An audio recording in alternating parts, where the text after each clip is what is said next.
आजचा टॉपिक आहे CRPC मधला trial before court of session. तर कोर्ट ऑफ सेशन यामध्ये गंभीर आणि सिरियस असे खटले चालतात. जेव्हा मॅजिस्ट्रेट हा तक्रार नोंदवतो तेव्हा कोर्ट ऑफ सेशन हा त्यामध्ये दखल घेतो, अदरवाईज कोर्ट ऑफ सेशन दखल घेत नाही. आणि गंभीर गुन्हे हे कोर्ट ऑफ सेशनमध्येच चालवले जातात. ठीक आहे. तर which case are tried by the court of session. तर अंडर CRPC अंडर सेक्शन 193 नुसार ही प्रोसेस चालते. आणि आता नवीन सेक्शन आलेलं BNSS मधलं सेक्शन 209 मध्ये आपल्याला CRPC पण सेक्शन तितकेच महत्त्वाचे आहेत आणि BNSS पण तितकेच महत्त्वाचे आहेत. 2023च्या आधी घडलेले केसेस जे दाखल झाले, ज्याचा खटला चालतो तो CRPCच्या अंतर्गतच चालतो. म्हणून CRPCचं सेक्शन पण आपल्याला तितकंच महत्त्वाचं आहे. आणि 2023 नंतरची जे खटले चालू झाले ते या सेक्शनच्या प्रक्रियेनुसार चालतात. तर हे दोन्ही सेक्शन आपल्याला तितकेच महत्त्वाचे. तर ह्याच्यामध्ये कशा प्रकारचे गुन्हे येतात, कशा प्रकारचे केसेस. तर मर्डर अंडर सेक्शन 302 IPC, तेच BNSमध्ये 103. रेप 376 IPC, तेच BNSमध्ये 64. डकेती with murder, terrorist related offences, दहशतवादी रिलेटेड गुन्हे आणि सिरियस ऑफेन्सेस. मग यांना कशी प्रकारची पनिशमेंट असते, डेथ, लाईफ इम्प्रिसमेंट, आयुष्यभराची जेल किंवा 7 वर्ष किंवा 7 वर्षापेक्षाही जास्त जेल होऊ शकते. अशा प्रकारचे गुन्ह्याचे खटले कोर्ट ऑफ सेशनमध्ये चालतात. दुसरा मुद्दा आहे stages of trial before court of session. तर त्याचे सेक्शन आहेत 225 ते 237 अंडर CRPC आणि BNSS अंडर 248 ते 262. तर त्यातली पहिली पायरी आहे ओपनिंग ऑफ प्रोसिक्युशन. तर या खटल्याची ओपनिंग ही सरकारी वकीलकडून होते. ते वकील एक्सप्लेन करतात चार्जेस आणि एव्हिडन्स. दुसरी स्टेज आहे discharge under section CRPC under section 227 under BNSS 250. तर ज्या गुन्हेगारांनी गुन्हा केला आहे, ज्याच्यावर खटला चालू आहे, त्यांच्या जर समोरच्या पार्टीकडे सफिशियंट ग्राउंड नाही आहे तर त्याला डिस्चार्ज मिळतो बेस ऑन रेकॉर्ड आणि डॉक्युमेंट. ठीक आहे. तिसरी स्टेज आहे farming of charges under CRPC under section 228 आणि BNSS अंडर 251.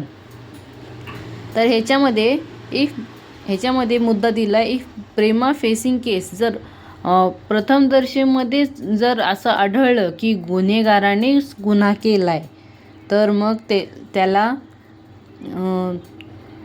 त्याला त्याच्यावर लागू झालेले ते चार्जेस हे वाचून दाखवले जातात आणि समजावून सांगितले जातात.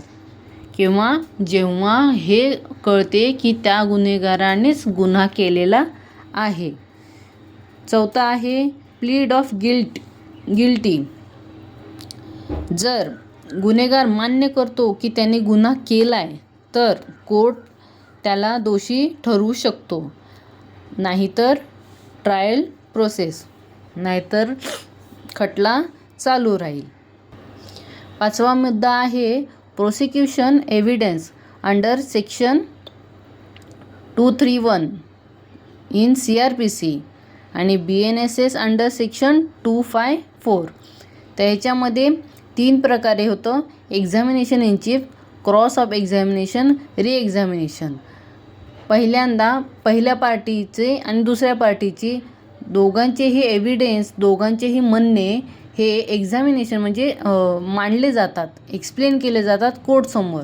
त्याला म्हणतात एक्झामिनेशन इन चीफ. मग नंतरला पहिल्या पार्टीच्या वकिलाने दुसऱ्या पार्टीच्या एव्हिडन्सला, विटनेसला क्रॉस एक्झामिनेशन करणं आणि दुसऱ्या पार्टीने फर्स्ट पार्टीच्या एव्हिडन्स आणि विटनेसला क्रॉस एक्झामिनेशन करणं, ते क्रॉस एक्झामिनेशनमध्ये येतं. आणि तेव्हा जर डिक्लेअर झालं गुन्हा केला आहे किंवा नाही, तर तेव्हाच ती केसचे सोक्षमोक्ष लागतो. अदरवाईज जर काही नवीन असं क्लू आढळलं तर त्याची परत रिएक्झामिनेशन होते, डॉक्युमेंट आणि मटेरियल ऑब्जेक्ट प्रोव्हाइड करून. ठीक आहे. 6वा आहे examination of accused.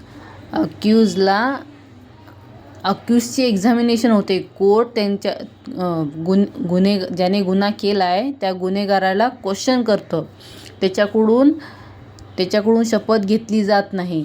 Under section 313 CRPC आणि अंडर सेक्शन 336 BNSS. 7वा आहे defence evidence. Under section 233 in CRPC आणि अंडर सेक्शन 256 BNSS. ह्याच्यामध्ये ज्याने गुन्हा केला आहे तो एव्हिडन्स त्याच्या विरोधात डिफेन्स करू शकतो. समोरच्यांच्या विरोधात एव्हिडन्स घेऊन तो डिफेन्स करू शकतो. 8वा आहे finally argument. Prosecutor first, defendant replies. जर पहिली पार्टी ज्याने गुन्हा दाखल केला आहे पहिली ती, मग दुसरी ज्याच्यावर गुन्हा दाखल झाला आहे तो रिप्लेस करतो. प्रोसिक्युटर मे बी तो खंडित करू शकतो. Judgement under section 235 CRPC, under section 258 BNSS. गुन्हा केला आहे जर तो दोषी किंवा निर्दोषी ही कोणती तरी एक जजमेंट लागते. जर हे आढळलं की गुन्हा केला आहे तर मग त्याच्यावरती सुनवाई होते, म्हणजे हिअरिंग ऑफ सेंटेन्स. 10वा मुद्दा आहे sentence. Sentence awarded after hearing accused, considering of mitigation of factors. जर त्याच्यावर तो गुन्हा दाखल होतोच, त्याच्यावरती सुनवाई होते, पण त्याच्या काही गोष्टी समजून घेऊन, समजा त्याचा मानसिक त्याला त्रास असेल, त्याचं वय कमी असेल किंवा अजून असे काही कारणं ते समजून घेऊन मग त्याला हवी तशी शिक्षा दिली जाते.